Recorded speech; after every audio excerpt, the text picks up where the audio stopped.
जय राधा माधव,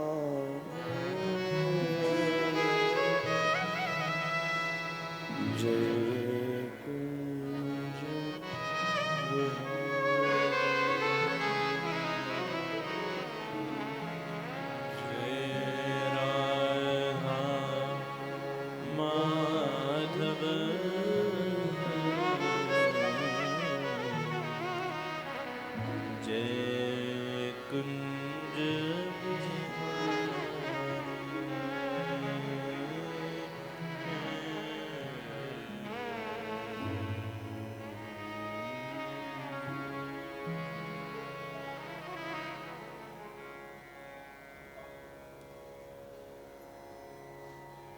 प्रेम से कहिए श्री राधा रमण लाल की जय। श्रीमद्भागवत भगवान की जय। श्री हरिनाम संकीर्तन की जय। श्री गुरुदेव महाराज की जय जय श्री राम। निताय गौर हरि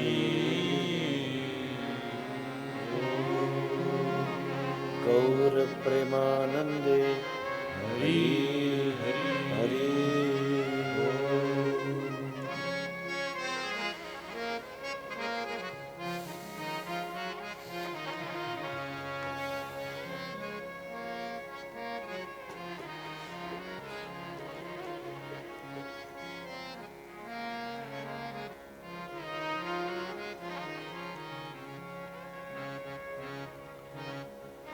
भगवत कृपा का आश्रय लेकर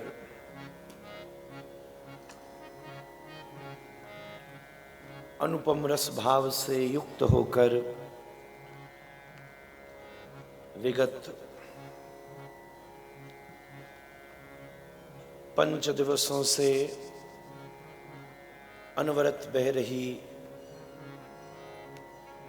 भगवत भागवतीय अक्षुण्ण रसधारा का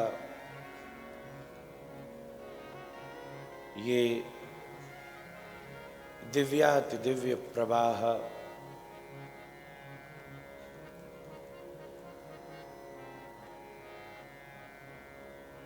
श्राद्ध पक्षों के पुण्य काल पर परमाराध्य गुरुदेव दोनों महाराज श्री को स्मरण करते हुए वैष्णव वरिष्ठ श्री सोम प्रकाश भारद्वाज जी के को याद करते हुए सब वैष्णव जनों के और अलग अलग संस्थाओं के सहयोग से जिसका विस्तृत उल्लेख निमंत्रण पत्र में उपस्थित है, ये सुंदर आयोजन यहां संपादित हो रहा है।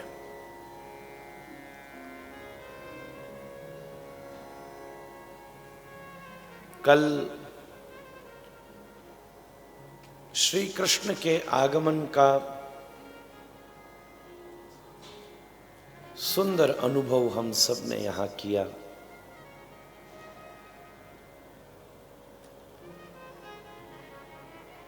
व्यवहारिक पक्ष पर आनंद की अनुभूति ही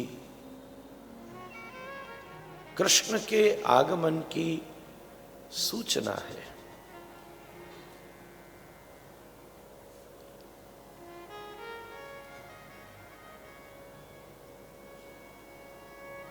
श्री कृष्ण का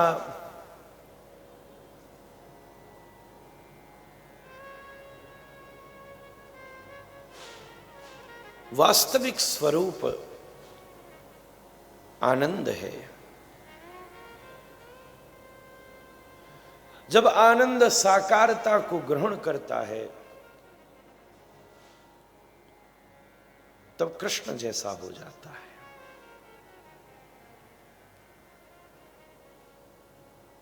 वेद ने ईश्वर के 3 नाम दिए। वेद आदि प्रकाश है, वो केवल उसे 3 नामों से जानता है। सबसे पहला नाम वेद ने दिया, वो कौन है? सद, चिद और आनंद है। बहुत जगह सूत्र का उल्लेख है। ब्रह्म संहिता में पितामह ब्रह्मा कहते हैं, ईश्वरः परम कृष्णः सच्चिदानंद विग्रह। भागवत के पहले श्लोक में मैंने पहले दिन आप सबसे बुलवाया था, सच्चिदानंद रूपाय विश्वोत्पत्त्यादि हेतवे तापत्रय विनाशाय श्रीकृष्णाय वयं नुमः।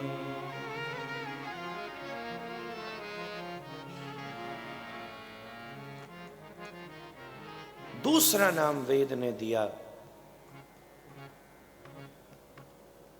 पहला नाम दिया सच्चिदानंद रूपाय, दूसरा नाम दिया चिदानंद रूपाय। जब सच्चिदानंद से चिदानंद तक पहुंची बात, तो ये नहीं समझना कि सद निकल गया, ना ना ना, सद चिद में मिश्रित हो गया। जैसे इससे पहले हमारी भागवत निवास में कथा थी। वृंदावन का बड़ा सिद्ध स्थान है भागवत निवास। ऐसी 2 ही जगह वृंदावन में रह गई, पूरे ब्रज में 2 ही जगह रह गई, या तो टटिया स्थान या भागवत निवास। सब गौड़ीय वैष्णवों को वहां जरूर जाना चाहिए।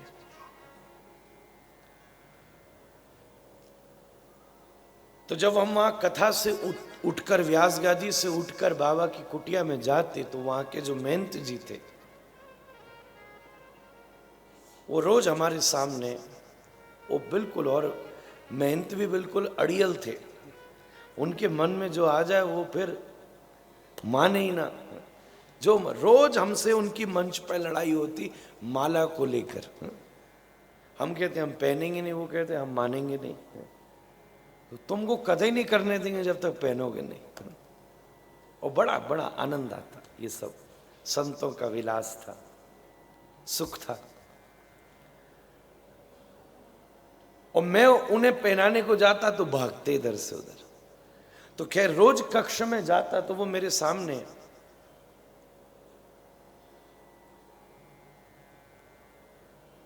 एक बढ़िया बड़ा वाला, पता नहीं शायद कोई पंजाबी भगत ही दे गया होगा उनको, इतना बड़ा वाला ग्लास लेकर आया। ग्लास थे दूध, वो भी भागवत निवास की गैया का ही, देशी गैया। और संतों की सेवी गैया अलग ही लगती है। खुशमिजाजी गैया का सुंदर सुगंधित दुग्ध पास में धर देते, चीनी और केसर। महाराज ये मिलाओ, अब कितनी मिलानी है ये आप जानो, अब पर मिलानी पड़ेगी। तो अभी आप देखो तो 3 वस्तुएं अलग अलग हैं, दुग्ध, शर्करा और केसर। दूध, चीनी, केसर। अब अगर हम चीनी को दूध में मिला दें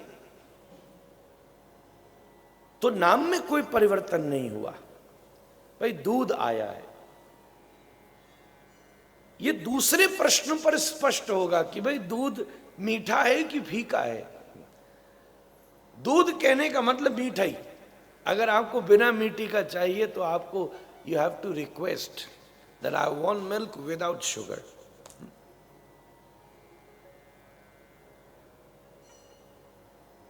जब सदात्मकता चिदात्मकता में मिल गई तो वेद ने दूसरा नाम दिया। वो कौन है? चिदानंद। बड़ा प्रसिद्ध बोल है,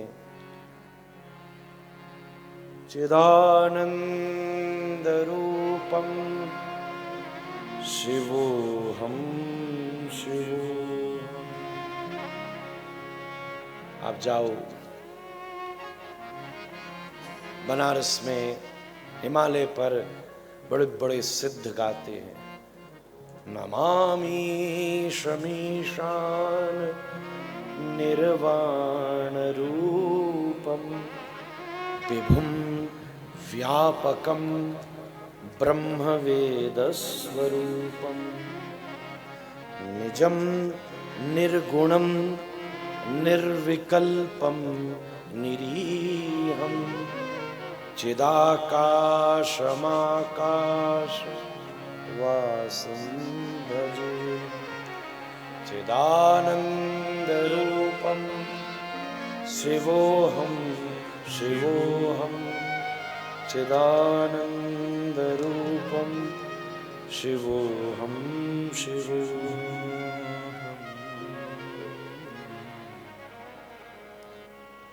तो सदात्मकता जब चिदात्मकता में मिल गई तो वेद ने दूसरा नाम दिया चिदानंद।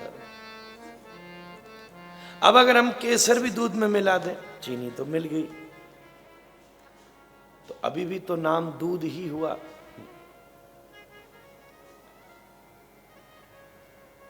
जब सदात्मकता और चिदात्मकता ये दोनों आनंदात्मकता में मिल गई तो वेद ने तीसरा नाम दिया उसका। वो कौन है? आनंद। जब आप आनंद कहते हो तो वो सदात्मकता चिदात्मकता से मुक्त नहीं है, मिश्रित है। आनंदमयो अभ्यासा।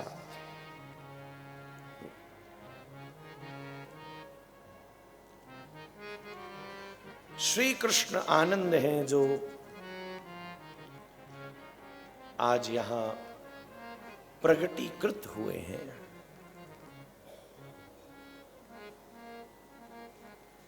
आगे बढ़ने से पहले कुछ तथ्य स्पष्ट करना चाहता हूं। भारतीय संस्कृति में दो शब्द हैं, जन्म और अवतार। जन्म और अवतार में एक बहुत दार्शनिक अंतर है।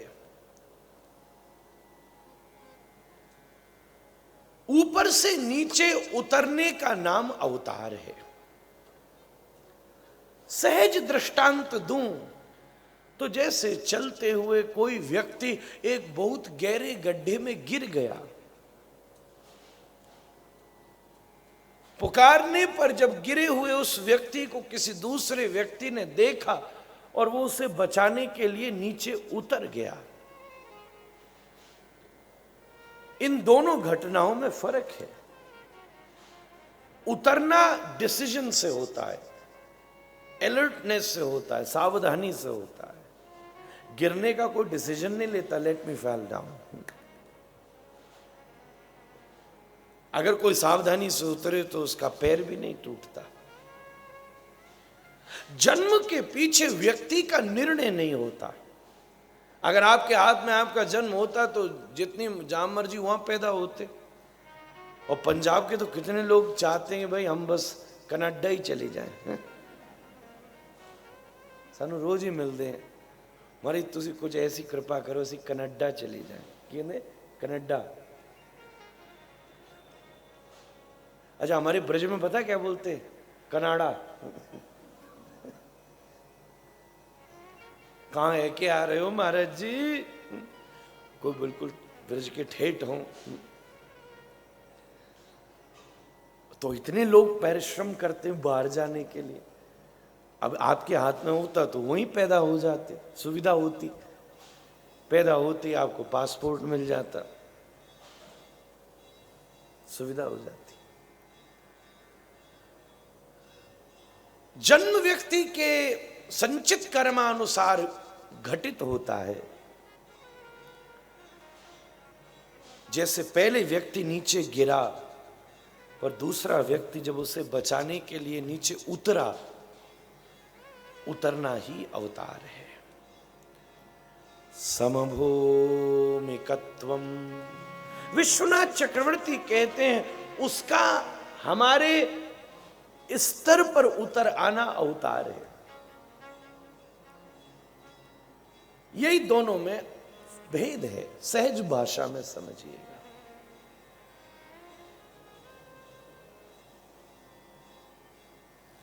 कौन जन्म है और कौन अवतार है,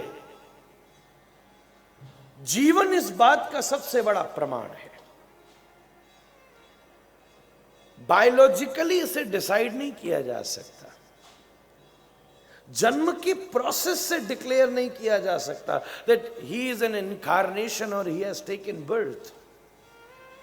ना ना ना, कृष्ण भी सामान्य बालक की तरह प्रकट हुए हैं, भागवत प्रमाण है। राम भी सहजता से, शुरू में लिखा है भय प्रकट कृपाला दीन दयाला, बाद में माता पुनि बोली सोमति डोली तजहु तात यह रूपा। क्या कहती है, कीजे शिशु लीला अति प्रिय शीला। फिर रघुनाथ छोटे से बालक के रूप में जन्म लिए ना। तो कोई अगर नेचुरल पद्धति से पैदा हुआ तो जन्म, और अगर अननेचुरल पद्धति से पैदा हुआ प्रकट हो गया तो इनकार्नेशन। नो, ऐसा डिफरेंस वर्तमान समय में प्रैक्टिकल नहीं है, इसको कोई डाइजेस्ट नहीं करेगा।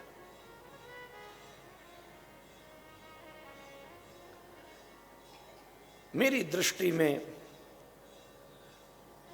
जीवन ही इस बात को प्रमाणित करता है कि आपका जन्म है या आपका कहने में संकोच होगा, जिसका भी जन्म है या जिसका भी अवतार है।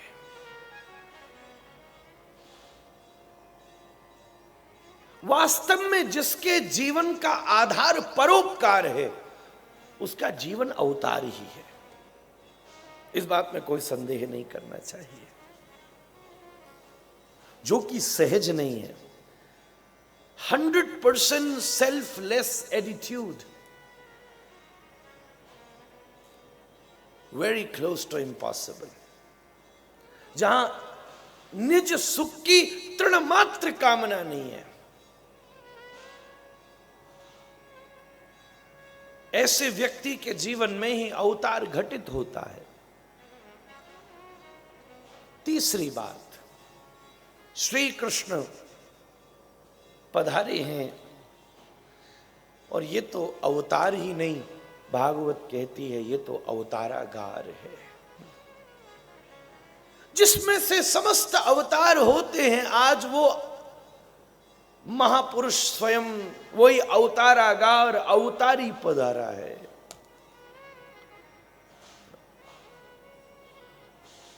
ब्रह्मवादी जिसे ब्रह्म कहते हैं, शैव जिसे शिव कहते हैं, Supreme Personality of Godhead himself has came down.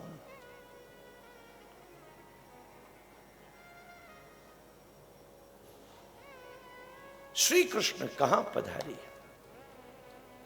Gokul पधारे। आज माता जी ने हमको आज्ञा दी आने से पहले कि पंचकुला वाली माता आज्ञा दी कि बेटा आज तत्व ही बोलना। तो अब आप सब भुगत हो, कोई प्रॉब्लम हो तो talk to her later on. Gokul का मूल आधार है, गो कहते हैं इंद्रियों को, इंद्रियों का कुल, इंद्रियों का स्वरूप। अब यहां बहुत सारे दार्शनिक अर्थ लग सकते हैं। कृष्ण गोकुल में रहते हैं, कृष्ण का मतलब आनंद, अर्थात आपकी प्रत्येक इंद्रियों से उद्घाटित होने वाला जो कर्म हो वो आपके जीवन में आनंद का सृजन करने वाला हो।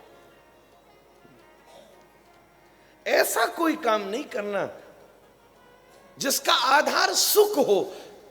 सुख बहुत पर्सनलाइज्ड विषय है, बहुत इंडिविजुअल है। सुख की एक पर्सनल डेफिनेशन है, चीज एक ही है, पर उस एक चीज पर हर आदमी की अपनी अपनी परिभाषा होगी कि ये ठीक है कि ये ठीक नहीं है। सिचुएशनल है सुख।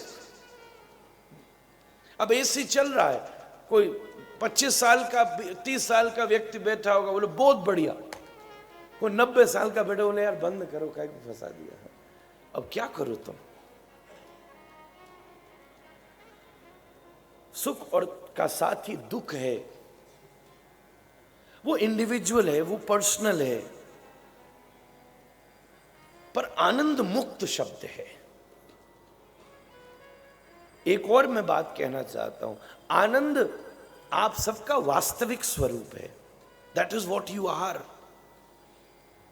यह अलग बात है कि हम उस अपने उस खजाने से परिचित नहीं है, यह बात अलग है।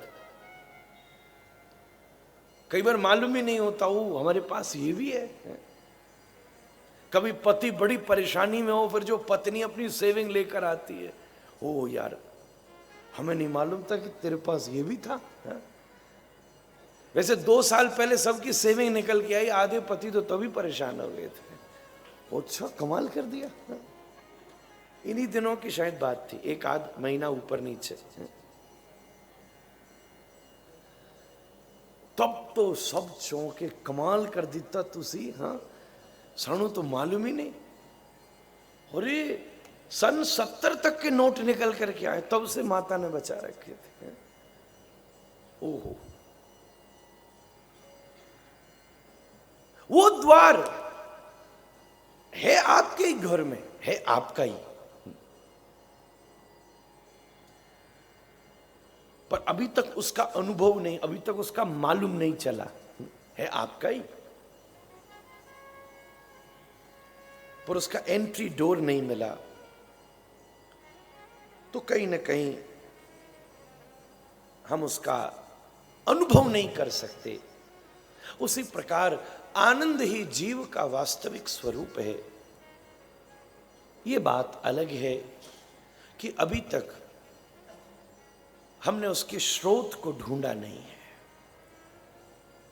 वो कैसे मिलेगा, वो क्या है, ये बात बहुत लंबी हो जाएंगी, आज समय सीमित है। दूसरा संदर्भ, गोकुल।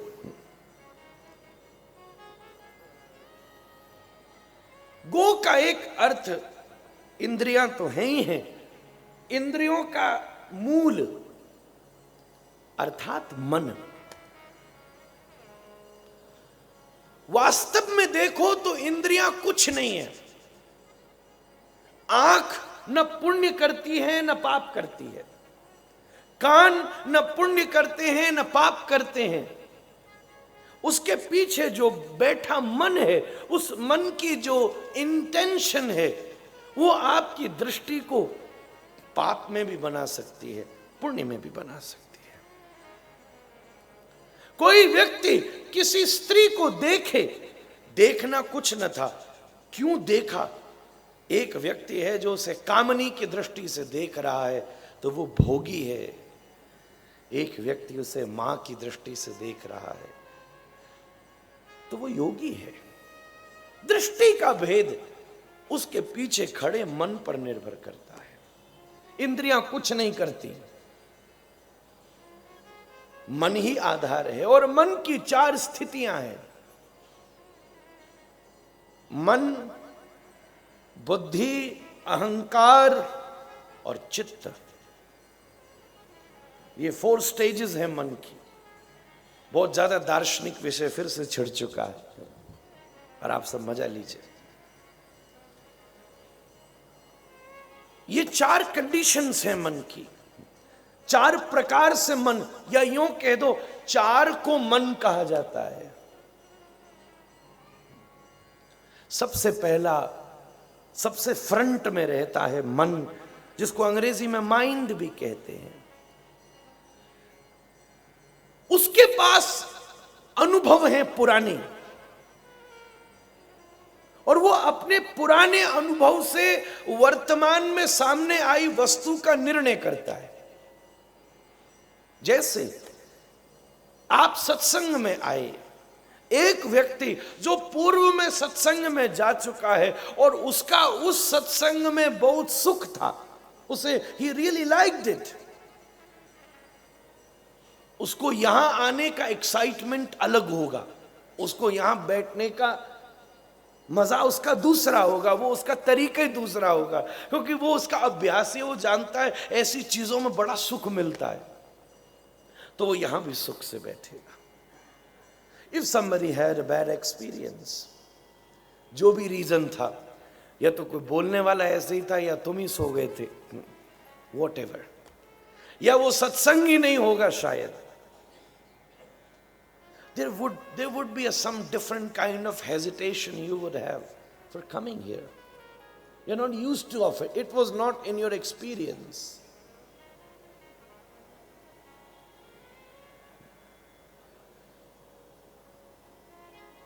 ये मन का स्वरूप है। मन के पास मेमोरी है, स्मृति है, उसके साथ वो आगे बढ़ता है, उसके साथ वो निर्णय करता है कि वस्तु सुख है कि वस्तु दुख है, और भी इसमें बहुत सारी चीजें मैटर करती है। मन के अंदर की स्टेज है, एक अंदर की लेयर है, उसको कहते हैं अहंकार। अहंकार, एग्जिस्टेंस। मैं स्त्री हूं तो मेरे मन से उत्पन्न होने वाली इच्छाएं मेरी एग्जिस्टेंस के अनुसार होनी चाहिए। अहंकार का यहां मतलब ईगो नहीं है, अहंकार का यहां मतलब है एग्जिस्टेंस। आपकी एग्जिस्टेंस क्या है? किसी की एग्जिस्टेंस पुरुष है, किसी की एग्जिस्टेंस स्त्री है, अब वो अलग अलग स्तरों पर खड़ी होती है। किसी की एग्जिस्टेंस गुरु है, किसी की एग्जिस्टेंस शिष्य है, किसी की एग्जिस्टेंस पति है, किसी की एग्जिस्टेंस पत्नी है। और जब व्यक्ति इन संबंधों से मुक्त होता है तब वो पाता है उसकी एग्जिस्टेंस सोल है, आत्मा है, वो अलग स्तर है। फिर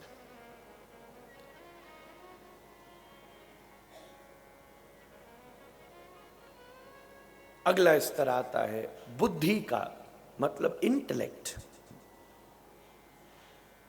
फिर इंटेलेक्ट, आदमी को बड़ा मजा आता है इंटेलेक्ट बनने में, और कई बार वो ये कहता है कि वो तब इंटेलेक्ट अपने आप को मान लेता है जब वो ये कह दे, ये घोषित कर दे कि उसको वो पता है जो और में से किसी को भी नहीं पता।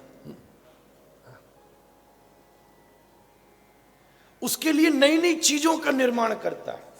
आपको मालूम है सोलर सिस्टम पे एक नया तारा पैदा हुआ है, 4 जने बैठे हैं बड़े पढ़े लिखे, उसके बीच में did you here about that new star? तीनों ने कहा नो। अब हो गया काम, और कुछ नहीं है। अहंकार का मात्र पोषण है, उसके बाद की स्थिति आती है। और मन की चौथी लेयर है चित्त, सबसे डीपेस्ट, सबसे अंतस, सबके सबसे अंदर। चित्त के अंदर जन्म जन्मांतरों के संस्कार हैं। चित्त केवल इस समय की एग्जिस्टेंस तक नहीं रहता, चित्त के अंदर प्रभाव है, इससे पहले आप जो थे वो भी चित्त पर स्टोर है। वो थोड़ी बड़ी हार्ड ड्राइव है। जैसे एक होती है फोन की हार्ड ड्राइव, एक होती है that what we call it like iCloud. You change your device till you get the same memory, so you can keep on changing your iPhone but still your content would be there. वो चित्त है। जब व्यक्ति चित्त तक पहुंच जाता है तो वो जन्म जन्मांतरों का अनुभव कर लेता है।